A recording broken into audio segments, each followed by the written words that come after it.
Now, somebody else that's always going to somewhere wonderful is Steve Collins. Welcome back. Thank you very much. I thought you might have been the inspirational speaker, but then I thought the mango thing might interest you too. Oh, I love mangoes, but I can't go because I'll be up in Exmouth then, but I might duck down to Carnarvon and pick a few bananas for you if you like. You know what? I actually went down to Carnarvon, this is a little story on the side, when I was younger, and I thought, oh wow, I'm going to go to the plantation. So I took an esky with me and picked all these bananas. I think I spent $20 on bananas, put them in the esky, sealed the esky and drove to Exmouth and then back to Perth.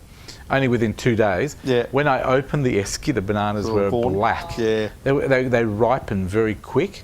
But you've been somewhere incredibly beautiful in the last couple of weeks. Well, I have. Well, actually, I went up to Singapore, but I went up to Singapore because Scoot has now got the new 787 Dreamliner doing the daily flight.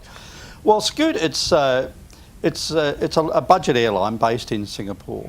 But they're flying to a number of destinations. This is a plane here. This is what I flew on, and this is a little flight. This is a flight from Singapore back to Perth. Not the whole flight. It's been a little bit edited, but it's just such a great plane. This is Steve Camp. It certainly is. Now the reason why the Scoot 787 Dreamliner is such a good plane is because it's a composite plane. It's not made out of metal. Oh. And that means it gives it a couple of things, couple of advantages over other aircraft. A, it's lighter because it's not got all this metal hanging off it, and the other thing is because it's not metal, there's no rust, and when you sit on board this thing, it's much more comfortable because the pressure. Normally, if you sit on a plane that's pressurised about 8,000 feet, well, this is pressurised about 6,000 feet, which is more comfortable. But more importantly, the humidity is 15%. Which is fairly natural, whereas on a normal aircraft it's about 4%. So is it more comfortable? It's much more comfortable, and it's spacious because it's light, it's big. The ceilings seem to be a lot higher. It seems to have a lot more space in it, and even the luggage compartment, we're landing in Perth, even the luggage compartment seems to be a lot bigger. But the thing is, when a lot of luggage compartments, you stand up and bang your head. This thing is tucked into the wall and it's really good. But the best part of it I was going to say the best part is there was no screaming, which means it must have been a safe flight. It was a great flight, but the best part is, because it's composite, there's no welding or anything like that. The windows are about double the size of a normal plane, and they're panoramic. Oh, wow. And so you sit there, even if you don't have a window seat, because I went up, I had an aisle seat, and you can still see everything. It's fantastic. Is this something they don't advertise, or is it supposed to be popular, or is it not? Well, no, they've only introduced, the Dreamliner's only been flying daily to Perth for a couple of weeks now. So I got the opportunity to go up to Singapore on it, just to try it, because I'm a bit of a How's the service on board? Service was good. Look, it's a budget airline, so you choose what you want to eat, and you pay for it like you do. But the food was nice. I had a couple of different dishes. It's on time. Everything on time. It left a little bit late from Perth, but it got into Singers on time, and coming back, leaving Singers, we were dead on time. And I noticed from your footage, it's not one of those airlines that you have to walk 50,000 kilometres from the airport to the train to the bus to get on.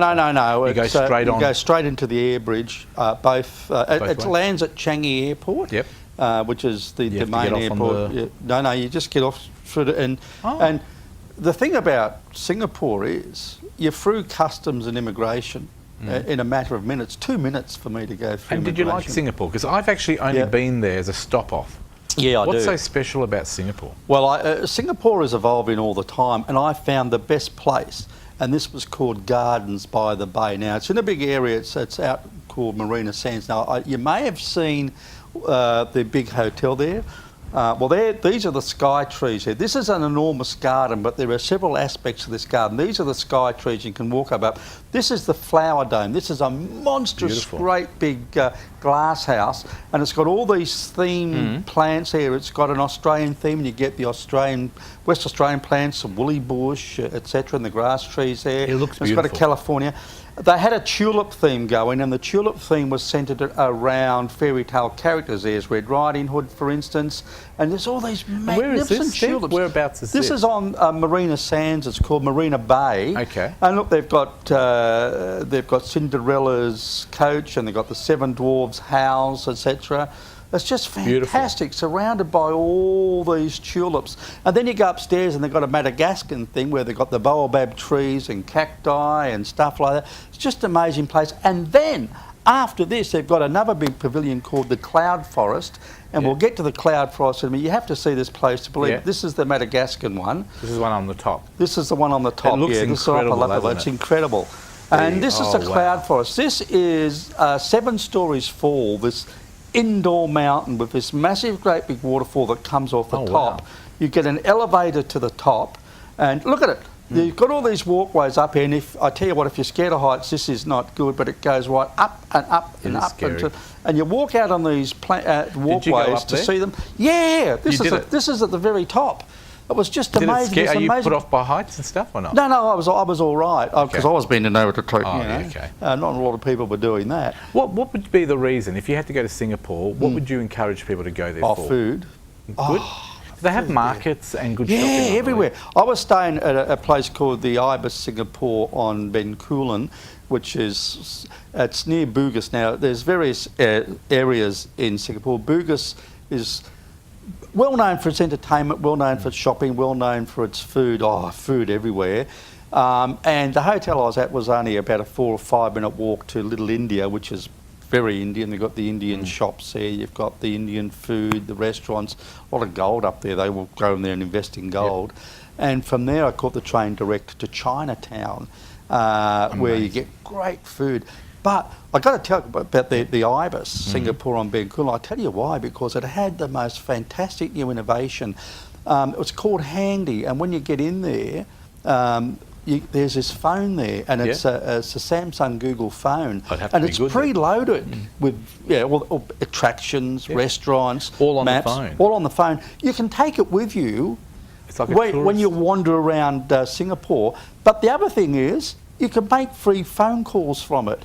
So I was calling my wife from Singapore. I don't have roaming because roaming costs too much. It does cost a lot. With this thing, you just wander around in your pocket. What a wonderful idea. It's a fantastic idea. You know what? It builds up the tourism. Well, it gives you somewhere to go because it tells you where to go. And you've got free phone calls as an incentive, and it probably looks like a normal phone. And the other thing is, everybody these days is on Facebook or Twitter or Instagram. And while you're travelling around, you can do all that stuff and send it to people. And I reckon it's a great way of promoting both Singapore and the hotel. It's just fantastic. Where are you off to next? Let me see. I'm going to Malaysia shortly. Oh, can't wait to see that one because I haven't been there for a few years. Penang. Are you going to Penang or are you going to Georgetown? No, I'm going to. Well, I'm going up there. There's a big garden festival on in Putrajaya, which is the capital, and then I think I'm going to Sabah. Wow. So that'll be interesting. Do you ever rest? Yes. Occasionally. Fair enough. Steve Collins, Radio Roaming's your website. People want more information, please check out his website, www, there it is there, radioroaming.com. Heaps of stuff. Anything exclusive, special that you've added on that you want people to know about? Oh, well, I'll be doing a lot about Singapore. I'm about to put that on, Beautiful. Thank you very much to Steve Collins. We'll see him in a couple of weeks. Thank you to Barbara.